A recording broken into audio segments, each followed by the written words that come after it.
If we're listening and we're understanding and we're trying to solve problems, leaders don't solve problems in isolation. Leaders solve problems when they listen to the individuals that have the feedback that can move the needle forward, because we have to recognize, hey, we don't have the answers. We need to go to the source and see what is it that you want, because needs have changed too.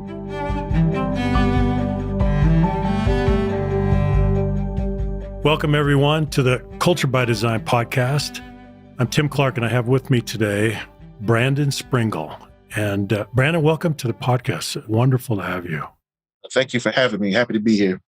Let me share a little bit about Brandon's background, and it's really quite extraordinary. He was born and raised in Greenville, South Carolina, went to the University of South Carolina and earned a bachelor's degree in sport and entertainment management with a focus in business administration. And then after that, he went to work for Blue Cross Blue Shield of South Carolina in the Provider Relations Department.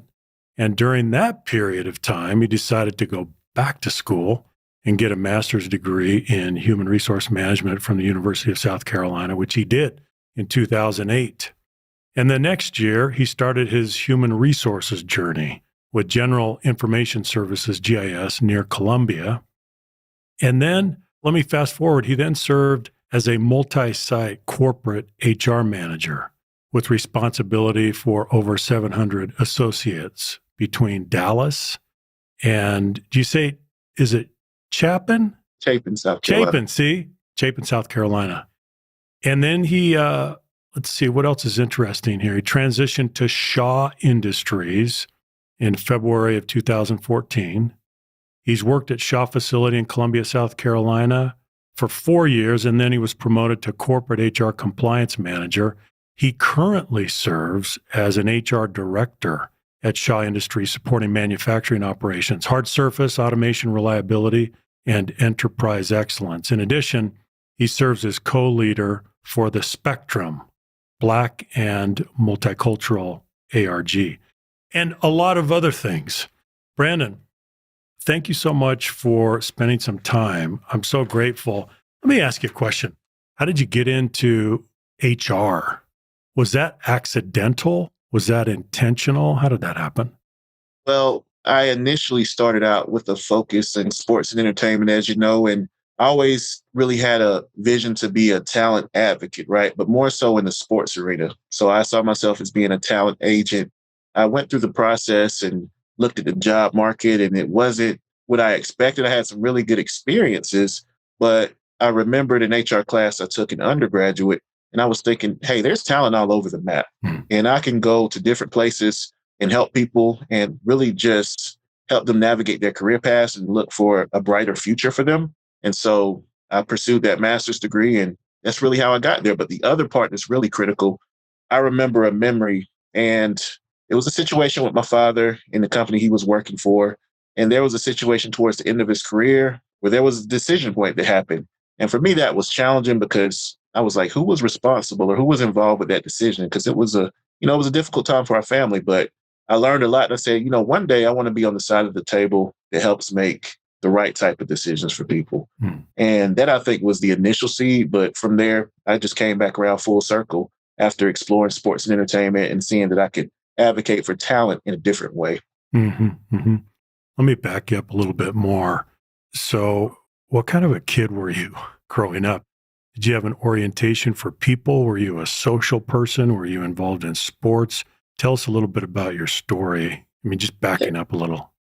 Well, I was a little bit introverted. The interesting part about me is I grew up in a library, basically. So I had a strong love for books. My mother was a librarian. So kind of say to myself, I did love sports, love basketball, still do, but I was social when I needed to be. Naturally, I'm introverted, but I am, I guess on the Myers-Briggs, I'm an INFJ, which means if I feel comfortable, I can turn into more of an extroverted personality type. So I was pretty friendly. I had a few friends, kept a tight circle, but I would say I was friendly.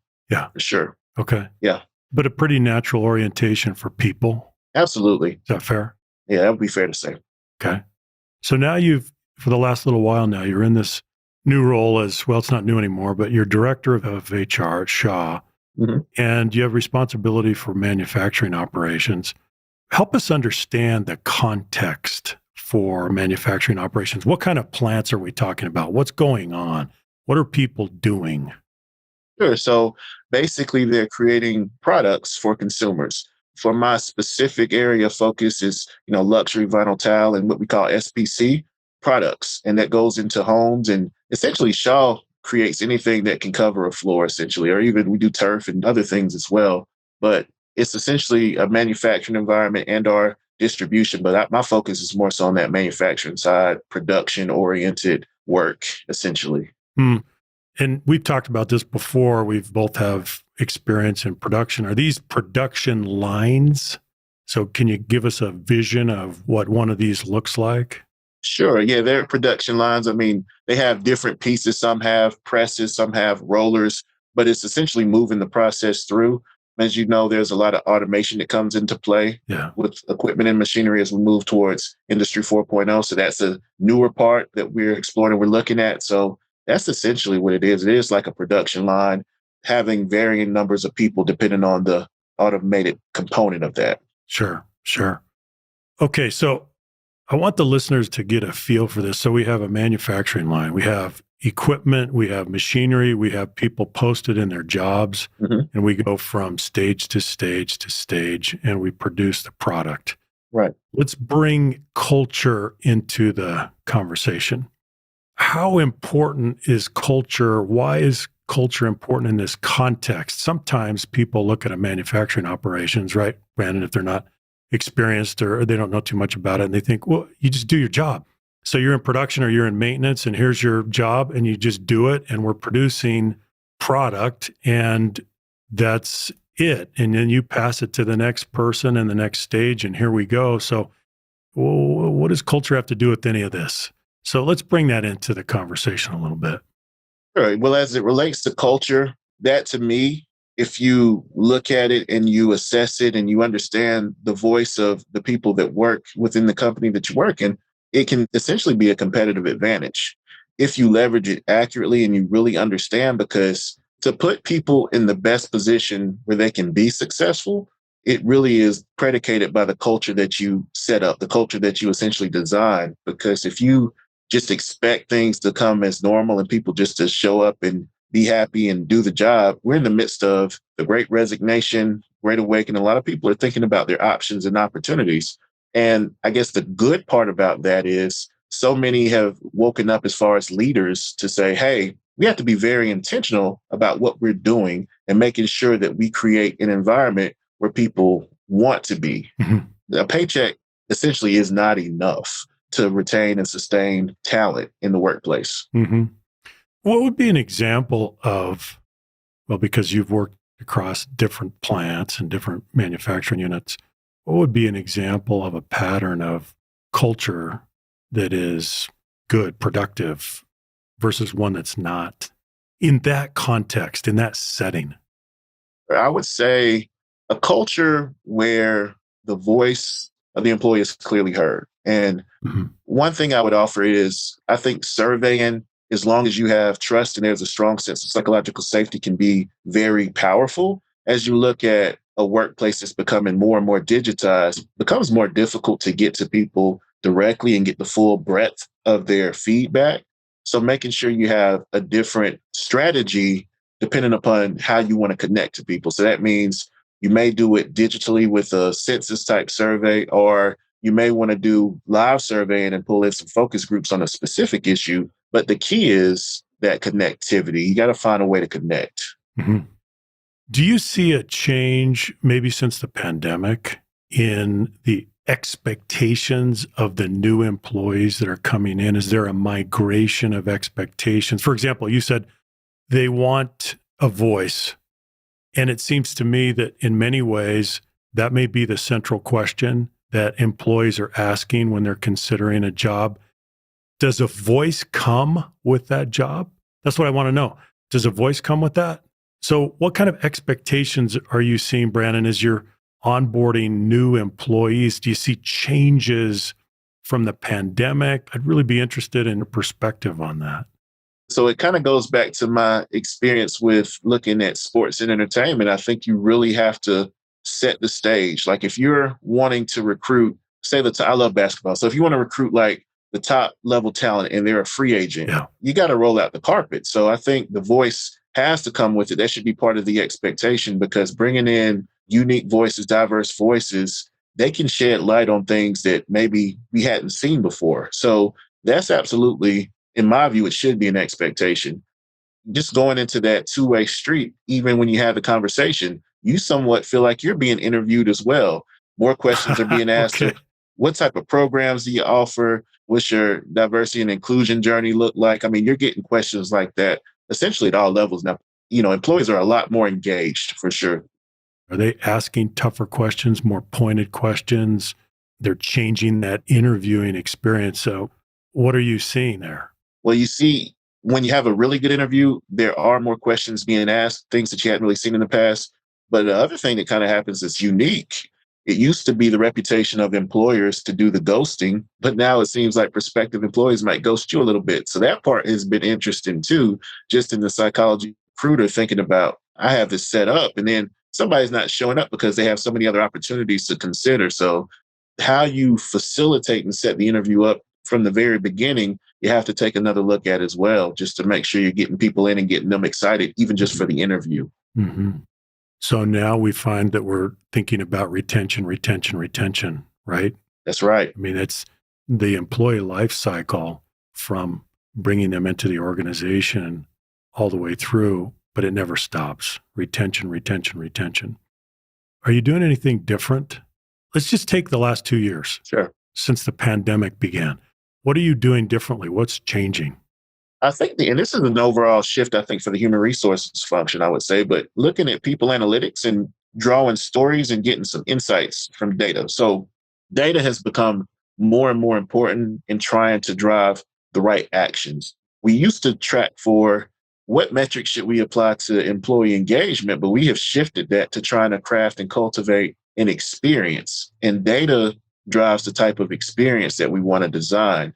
And you can tangibly show any type of leader, hey, this is what the data is showing, this is what we should pursue. And it's very clear. It's hard to dispute factual, hard data from anybody. I can go with a gut instinct and think, hey, I feel like this is the right way to go, but the data should reinforce that unction. Give us an example, Brandon, of the kind of data you look at and that you use and that you try to glean insights from. What do you rely on? Sure. I mean, if you want to look at turnover time frame, so if you want to look, hey, at what point does the experience start to shift? Is it in the first 30? Is it in the first 60? Is it in 90? I mean, if you get a person to a certain time frame, is that retention period a little bit longer? So turnover is always something you're going to look at. You can break it down to team specific, department specific, and really have a pretty good picture of what might be happening and what you need to focus on. Is there a training opportunity for somebody? So many scenarios and outcomes can come from just looking at the right data fields, but those are just a few that I would look at. Another thing you have is survey data, right? Plug survey data and look at the type of questions that are being asked. Why do you work here? When you're trying to figure out how to help people belong, you want to get those insights to understand, what is the census saying about why a person would want to be at a place?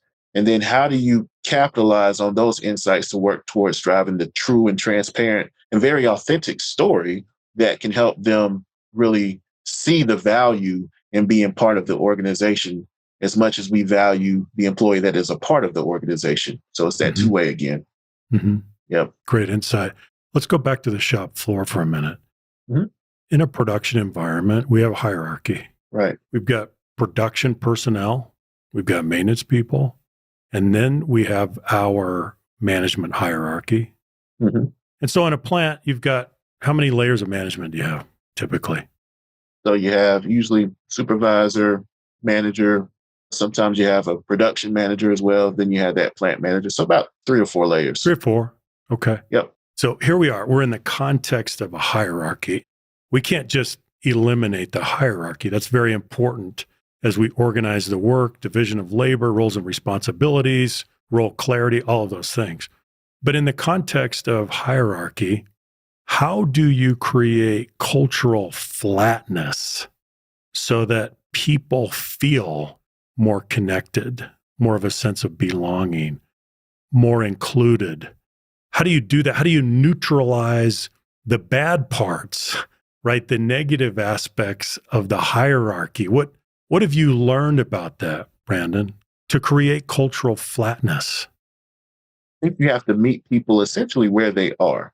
That it starts there and doing things like skip level meetings, getting that feedback in, and then backing out of the way and empowering people to do that job autonomously once they are at that space where they're ready to do so. So having really a solid training program is the first step, bringing people in, welcoming environment, solid training program, and then making sure you're collecting their feedback and supporting them along the way. Earlier, we talked about the biggest shift since the pandemic. And I think it's been that awareness of a need for support. And so when you kind of come down and meet a person where they are, that naturally flattens the hierarchy and let them work on what they need to work on and what they really enjoy doing without getting in their way, Mhm. essentially, as a leader. Leaders Mhm. sometimes need to step out of the way, set the expectation, and step out of the way and let people move forward with what you have equipped them to do efficiently, right? Yeah. Yeah. I don't remember exactly where we were, but I heard you tell a story or relate an experience about it may have been a new employee and the employee mistook you for someone in security. Yeah, Remember that? I do. Would you share that experience with us?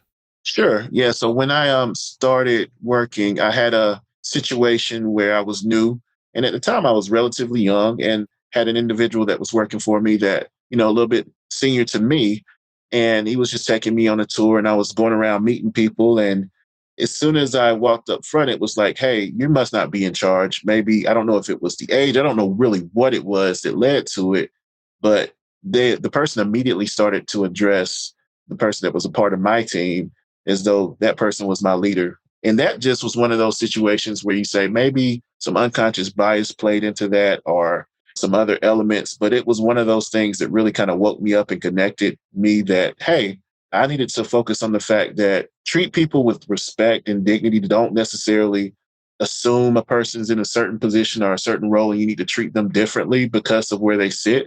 And I really carried that with me. And it doesn't matter if somebody is mopping floors or, in the C suite, they all deserve to be respected. And that really was a resonating experience with me. And it was something my father actually showed me too. I mean, he was one of the first, African Americans essentially to really be in a professional position in the 80s. I mean, so that was another strong example for me. So I watched his professional career and how he treated everybody and talked to people. So just seeing how people make assumptions in the world, it can be a little bit difficult, but we find a way to navigate through and essentially lead with love is the way that I try to do it. I didn't take offense to it. I wasn't upset. I did make the correction just for understanding and clarity's sake, but Yeah. that essentially was the experience in a nutshell. So, Brandon, maybe you can provide a little advice to everybody else, but Sure. how do you extend grace to others when you've been perhaps the object of a negative stereotype or bias or prejudice or something of that nature, and you're on the receiving end of that? How do you do that? What did your father teach you about this? Because we can talk about it, but this is something that we then experience in the course of interaction, right? We have real interactions and people make mistakes, sometimes unintentionally, sometimes intentionally. How do you respond to that? Yeah, I mean, that's a challenging question for me. I just look at a person as a human being, right? And we're all flawed in some way. But ultimately, the thing I focus on is where might they have gotten that idea in their mind? I think of a stereotype or an unconscious bias as a idea that somebody had that just has ruminated in their mind over time. And Mhm. sometimes they may not really know. So the first thing I try to do is build relationships with people that I connect to, even if it's a quick connection just so we can have an honest conversation. And if there's something that comes up to me that appears to be stereotypical or offensive based on any distinguishable characteristic, I just like to dive into that conversation a little bit deeper and try to get some understanding without accusing. I always want to assume positive intent, Mhm. even when it doesn't per se look positive. And that's really the best way I can navigate it because if I get triggered, then my behavior may not be what it needs to be, and it may be an escalation of an issue. But if I can control my response to a degree, seek to understand, and seek to educate if there's a teachable moment, then I think we end up with a much better outcome in that situation. Mm-hmm. So you go right after connection early. I do. Okay. Build rapport, build connection. We've got to find some common ground. We've got to find a way to connect. And then we have some basis, some foundation for a conversation. But you also seem to be rather direct and rather explicit in digging into those issues. Is that fair? I would say it's fair, but another part of my personality is I do watch. I don't always jump into every relationship head on, but when I do get into a conversation where it can even get to a point like that, there's Yeah. likely already a relationship, because I would say I do sit back and watch a lot too and assess the climate and assess people just to make sure I can understand an environment before I even walk in the door. That's the nature of my makeup to a degree as far as how I'm wired. Uh-huh. Uh-huh. Let's go back to, I want to take you back to the plant again, and I want to explore a connection. Okay. So in a production facility, physical safety is of the utmost importance. And so we have safety management systems. We have occupational safety and wellness systems, and it's ongoing. It's a religion that we preach. It's an applied discipline that we try to observe every day. Safety's never done. So then if we connect that to psychological safety, feeling psychologically safe, have you seen any connection between the two? So, for example, if a person is feeling more psychologically safe, then that translates into a safer physical environment. You see any connection there just based on your experience? I would say absolutely. I mean, when people don't feel psychologically safe, they are subject to strong emotion, distraction, a lack of trust, frustration. It can harm the dynamics of a team if there's conflict between the two. So maybe at that point, people are not looking out for each other as much because there's a lack of safety and some social friction. So I would say physical safety and psychological safety have a direct linkage for sure. Mm-hmm. Mm-hmm. Let me ask you another related question. Well, we kind of talked a little bit about this. My sense of you as a personality is that you're a boundary spanning personality and that you're able to reach across demographic and psychographic differences. And that's required for your job, but my sense is that it's also something that you have great aptitude, and I don't know if we could call them gifts. How do you do that?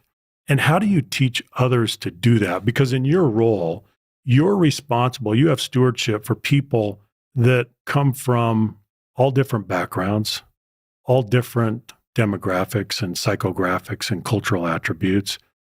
How have you learned to do that, to connect with difference? I would say it really starts with demonstrating empathy and care. And I think you have to work hard to model the behaviors that you would like to see. And so, for example, if you're involved in an interaction and people are getting to the point of arguing and there's a lot of friction, but not necessarily the positive type of friction, somebody should call a timeout. And usually, if nobody does, I'll call that timeout. What are we looking to accomplish here? How is this productive? I think it's just being willing to have the courage to stand up and say, I don't like what's going on around me. And people see that. And if you are able to model some of that vulnerability as a leader, and it changes. I mean, as I move into different levels, I see people looking at me differently, even though I'm still the same person, essentially, right? So I do have to shift my approach to a degree to make people feel safe. To me, it's all about how you model behaviors, how you look to connect to people. And for me, the way I've always done it is trying to figure out, what do people aspire to ultimately, right? I think if you can help somebody realize their vision for their future or help somebody identify what they may be great at, you build an amazing connection that way. And I do that pretty much everywhere. I could be in the grocery store talking to somebody, asking about their job. Do you like it? What do you think? How is management treating you? I'm asking questions like that pretty much everywhere I go, and start some really good conversations that way, just checking in on people and how they're doing. And then tapping, as you said, tapping into their aspiration and their vision of their lives. Yeah.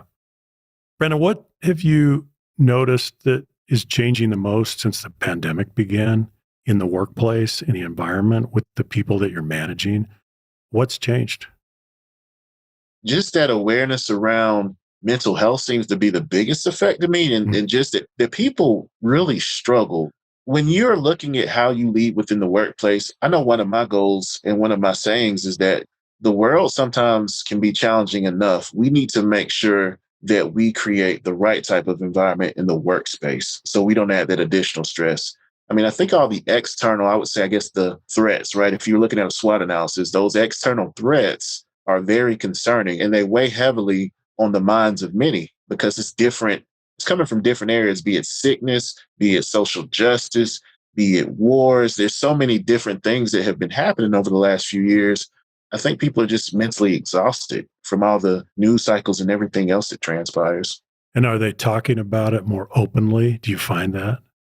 I would say so. I mean, I think the hot topics for sure, there's probably too much discussion that happens around those things because I think that that kind of continues to create and stimulate that. But I do see that people are talking about it. And what we have to get to as leaders is how do we talk about it in a healthy and constructive way? Because it is important because it's affecting people. Yeah. So how do we understand what's affecting people and have those conversations in a tangible way? I've seen a lot of companies move more so towards, hey, if something happens, we need to have a statement to give a position or talk about how we feel about it as an organization. So you see a lot more of that part too, Mhm. which I think that's actually good because those things affect people. And I can recall in the past, like many years ago, something crazy would happen in the media and we would just come to work and people would act like nothing happened. But you could visibly see people affected the day after a tragic event. You know what I mean? So Yeah. that's a big shift. I think that was a good one because we now talk about things that are important to people more frequently. Hmm. As an HR director, Brandon, it seems that you have to have quite a bit of agility and versatility in that role. You probably feel like a triage nurse some days, sometimes a grief counselor, some days a change agent.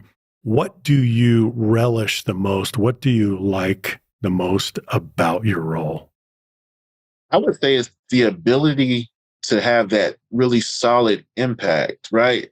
And be what I need to be for people. So if I can understand the needs, then I can help move things forward. And I understand to do major things, you need a team effort. It takes a collective lift, right? To move the needle forward in many ways. So I really enjoy ultimately the collaboration. So if there's a concern, I might not be the person, but I want to connect you to that resource and help you get your issue resolved or get that strategy ironed out fully. That's what really brings me joy is the ability to collaborate and make meaningful change. Mhm. And I would say the higher the altitude, the broader the impact has always been a saying is if you can move a little higher, you can see a little bit more big picture wise. So you're able to affect change in a different way.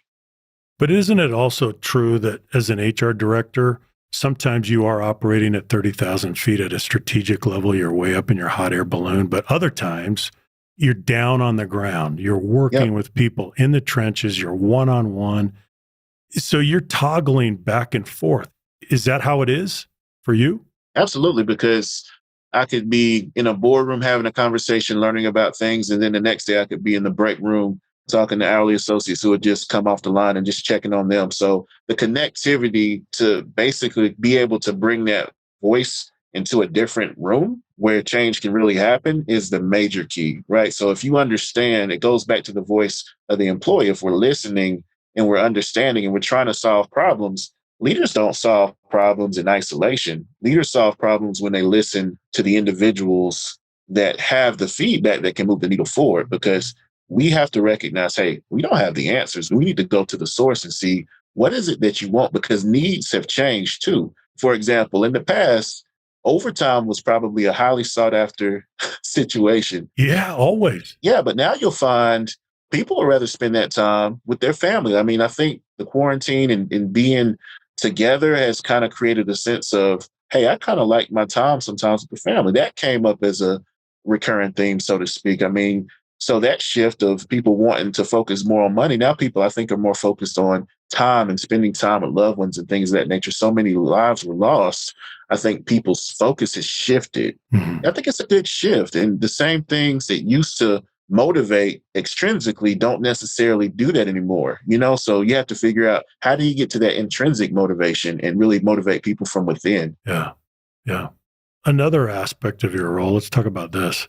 In many ways, I think people look at an HR director such as yourself as the conscience of the organization, as a confidant, as a trusted advisor. Even if I don't know you personally, right, Brandon, I assume that that's embedded in your role. And I assume there's assumed trust for you based on the role that you occupy.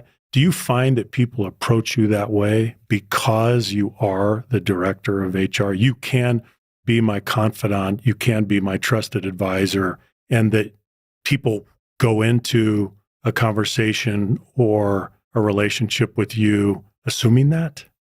Oh, I would say it depends on the personality type, right? But I would say, from my perspective, my demeanor and the way that I interact with people has kind of set that stage for me. Mhm. So even if I wasn't a director, I think people would confide in me and trust in me, because they know that I'm going to have their best interests at heart. And we have those discussions where we talk about, what else do we want to do? How can I push you to be more so towards your goals, or to be better as far as what you would like to see for yourself? And so I do think the director title kind of gives you more exposure to different people, and puts you in a few different places. But ultimately, you would hope it's the personality and the individual, essentially, that can help support that person and make that connection. Mhm. It's amazing. My sense of you is that you're a leader that people want to work with. People want to naturally be a part of what you're doing. And so there's just a benevolence that you exude as a human being. And I want to thank you for that. Here's my last question. As you look into the future and you kind of have sure you do, you got a vision for the kind of organization that you're trying to build. What does that look like? And how do we come out of the pandemic and move toward that vision? The vision that you have in your head. Tell us a little bit about what that looks like. I mean, the organization that I would see for the future is one where psychological safety has to be at the foundation of it, right? That's where, in my mind, it starts, because once you kind of have an awareness of it and what it means, you can really start to connect and tap into people, because they will be honest, they'll be vulnerable with you and share what it is they truly desire. And once you can understand their feedback, you actually can start to shape and paint the picture. And I would say, how do you work through building that roadmap to get from point A to point B?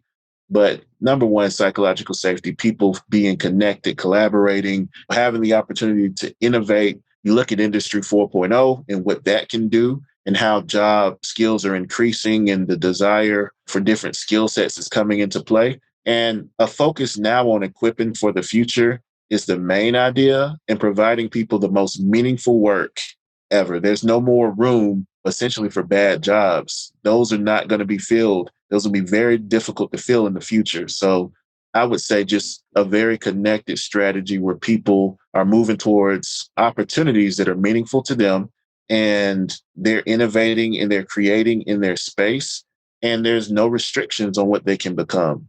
A lot of times people will put educational requirements on certain things, but if you can get individuals in, give them that experience, that exposure, they're hungry for it, you help set that up accurately, man, people can do incredible and amazing things. Brandon, the reason I wanted to invite you onto the podcast is that I look at you as an archetype of the HR leader of the future. I think you're one that brings the skills, the competencies, the character to the role in a remarkable way. And I thank you for that. I really do. You're an archetype of the HR leader of the future. And I appreciate all the insights that you've shared with us today, and appreciate your time. Thank you for being with us. Hey, it's been a pleasure and it's been an honor. Greatly appreciate you.